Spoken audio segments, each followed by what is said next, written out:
श्री राधा कृष्णाय नमो नमः। सर्वप्रथम मैं भगवान श्री राधा कृष्ण के चरण कमलों की वंदना करता हूँ। आप सभी भक्त सज्जन श्रोताजनों को भी सादर नमस्कार करता हूँ। श्री गर्ग संहिता से आज की कथा के माध्यम से माधुर्य खंड का प्रारंभ हो रहा है। इस खंड में हम भगवान श्री कृष्ण और गोपियों के मधुर लीला कथाओं का श्रवण करेंगे। आने वाली सभी कथाएं रोचक, ज्ञान, भक्ति से ओतप्रोत है। आज हम अति ही रोचक कथा का श्रवण करेंगे, जिसमें दुर्वासा मुनि को गोपियों द्वारा भोजन अर्पण करने की सुंदर कथा है। यह कथा अति रोचक और ज्ञानप्रद है। कथा इस प्रकार से प्रारंभ होती है। राजा बहुलाश ने पूछा, हे मुनि, श्रुति रूपा आदि गोपियों ने जो पूर्व प्रदत्त वर के अनुसार पहले ही व्रज में प्रकट हो चुकी थीं, किस प्रकार श्री कृष्णचंद्र का साहचर्य पाकर अपना मनोरथ पूर्ण किया उन्होंने। महाबुद्धे, गोपाल श्री कृष्णचंद्र का चरित्र परम अद्भुत है। इसे कहिए, क्योंकि आप कारण रूप परम वेत्ताओं में सबसे श्रेष्ठ हैं। श्री नारद जी ने कहा, विदेहराज, श्रुति रूपा जो गोपियां थी, वे शेष शाही भगवान विष्णु के पूर्व कथित वर से ब्रजवासी गोपों के उत्तम कुल में उत्पन्न हुई। उन सब ने वृंदावन में परम कमनीय नंद नंदन का दर्शन करके उन्हें वर में के रूप में पाने की इच्छा से वृंदावनेश्वरी वृंदा देवी की समाराधना की। वृंदा के दिए हुए वर से भक्त वत्सल भगवान श्रीहरि उनके ऊपर शीघ्र प्रसन्न हो गए और प्रतिदिन उनके घर में रास क्रीड़ा के लिए जाने लगे। नरेश्वर, एक दिन रात में दोपहर बीत जाने पर भगवान श्री कृष्ण रास के लिए उनके घर गए। उस समय उत्कंठित गोपियों ने उन परम प्रभु का अत्यंत भक्ति भाव से पूजन करके मधुर वाणी में प्रश्न किया। गोपियां बोली, अग्नाशन श्री कृष्ण, जैसे चकोरी चंद्र दर्शन के लिए उत्सुक रहती हैं, उसी प्रकार हम गोपंगनाएं आपसे मिलने के लिए उत्कंठित रहती हैं। अतः आप हमारे घर में शीघ्र क्यों नहीं आए। श्री भगवान ने कहा, प्रियाओं, जो जिसके हृदय में वास करता है वह उससे दूर कभी नहीं रहता। देखो ना, सूर्य तो आकाश में है और कमल भूमि पर, फिर भी वह उन्हें देखते ही खिल उठता है। वह सूर्य को अपने अत्यंत निकटस्थ अनुभव करता है।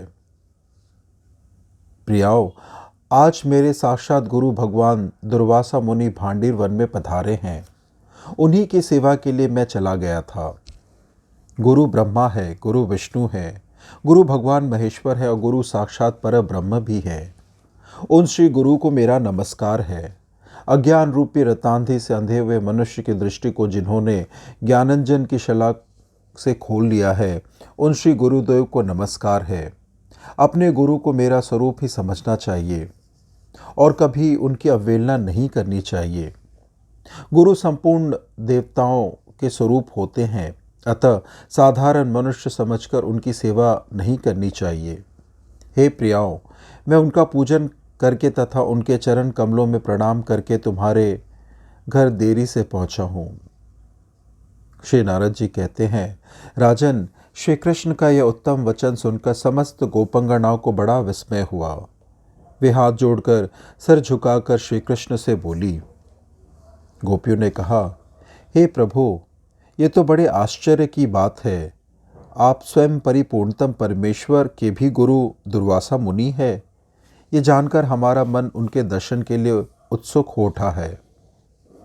देव परमेश्वर, आज रात के दोपहर बीत जाने पर उनका दर्शन हमें कैसे प्राप्त हो सकता है। बीच में विशाल नदी यमुना प्रतिबंधक बनकर खड़ी है। अतः देव, बिना किसी नाव के यमुना जी को पार करना कैसे संभव होगा। श्री भगवान बोले, प्रियाओं, यदि तुम लोगों को अवश्य ही वहां जाना है तो यमुना जी के पास पहुंचकर मार्ग प्राप्ति के लिए इस प्रकार कहना। यदि श्री कृष्ण बाल ब्रह्मचारी हैं और सब प्रकार के दोषों से रहित हैं, तो सरिताओं में श्रेष्ठ यमुना जी हमारे लिए मार्ग दे दो। यह बात कहने पर यमुना तुम्हें स्वतः मार्ग दे देगी। उस मार्ग से तुम सभी व्रजंगनाएं सुखपूर्वक चली जाना। श्री नारद जी कहते हैं, राजन, उनका यह वचन सुनकर सभी गोपियां अलग अलग विशाल पात्रों में 56 भोग लेकर यमुना जी के तट पर गई और सिर झुकाकर उन्होंने श्री कृष्ण की कही हुई बात दोहरा दी। मैथिलेश्वर, फिर तो तत्काल यमुना जी ने उन गोपियों के लिए मार्ग दे दिया। उस मार्ग से सभी गोपियां अत्यंत विस्मित हो भांडीर वट के पास पहुंची। वहां उन्होंने दुर्वासा मुनि की परिक्रमा की और उन्हें प्रणाम करके आगे बहुत सी भोजन सामग्री रखकर उनका दर्शन किया। फिर सब की सब कहने लगी, मुने, पहले मेरा अन्न ग्रहण कीजिए, पहले मेरा अन्न ग्रहण कीजिए।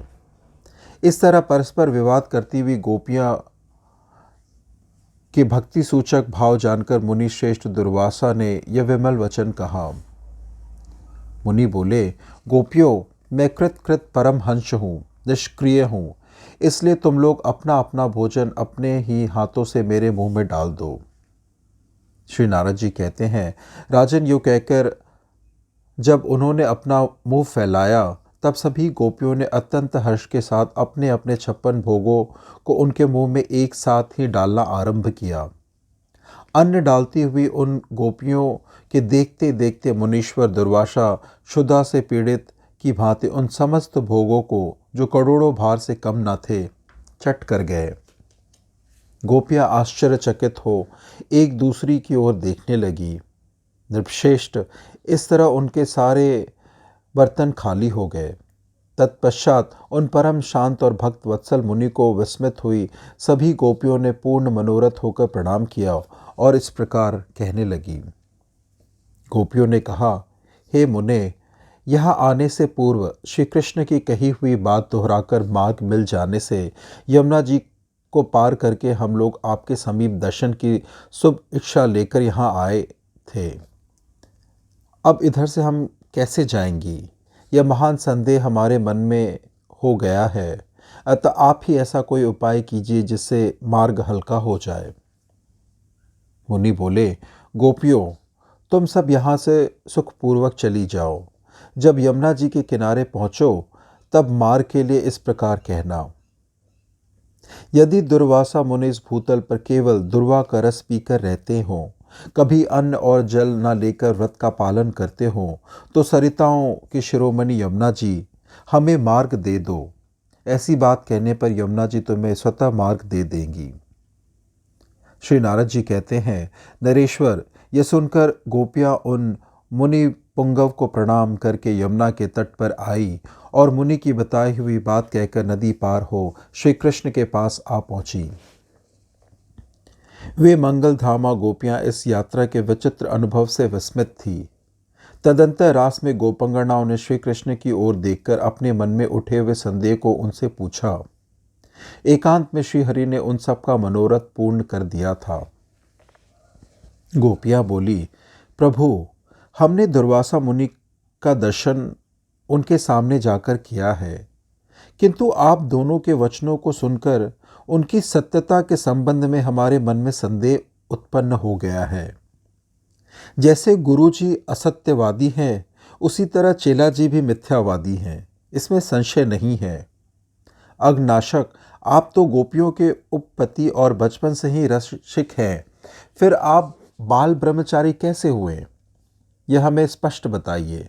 और हमारे सामने बहुत सा अन्न भार का भार 56 भोग खा जाने वाले ये दुर्वासा मुनि केवल दुर्वा का रस पीकर रहने वाले कैसे हैं? ब्रजेश्वर, हमारे मन में यह भारी संदेह उठा है। श्री भगवान ने कहा, गोपियों, मैं ममता और अहंकार से रहित, सबके प्रति समान भाव रखने वाला, सर्वव्यापी, सबसे उत्कृष्ट, सदा विषमता शून्य तथा प्राकृत गुणों से रहित हूँ, इसमें संशय नहीं है। तथापि जो भक्त मेरा जिस प्रकार भजन करते हैं, उनका उसी प्रकार मैं भी भजन करता हूँ। इसी प्रकार ज्ञानी साधु महात्मा भी सदा विषम भावना से रहित होते हैं। योग युक्त विद्वान पुरुष को चाहिए कि वह कर्मों में आसक्त हुए अज्ञानी जनों में बुद्धि भेद न उत्पन्न करे, उनसे सदा समस्त कर्मों का सेवन ही कराए। जिस पुरुष के सभी समारंभ, कामना और संकल्प शून्य होते हैं, उनके सारे कर्म ज्ञान रूपी अग्नि में दग्ध हो जाते हैं, अर्थात उनके लिए वे कर्म बंधक कारण नहीं होते। ऐसे पुरुष को ज्ञानीजन पंडित कहते हैं। उसके मन में कोई कामना नहीं है, जिनके चित्त और बुद्धि को अपने वश में कर रखा है, तथा जो समस्त संग्रह परिग्रह छोड़ चुका है, वह केवल शरीर निर्वाह संबंधी कर्म करता हुए कर्म जनित शुभाशुभ फल को नहीं प्राप्त होता। इस संसार में ज्ञान के समान पवित्र दूसरी कोई वस्तु नहीं है। योग सिद्ध पुरुष समय अनुसार स्वयं ही अपने आप में उस ज्ञान को प्राप्त कर लेता है, जो समस्त कर्मों को ब्रह्मपयन करके आसक्ति छोड़ कर कर्म करता है। वह पाप से उसी प्रकार लिप्त नहीं होता जैसे कमल का पत्र जल से। इसलिए दुर्वासा मुनि तुम सबके हित साधन में तत्पर होकर बहुत खाने वाले हो गए। स्वतः उन्हें कभी भोजन की इच्छा नहीं होती, वे केवल परिमित दुर्वा रस का ही आहार करते हैं।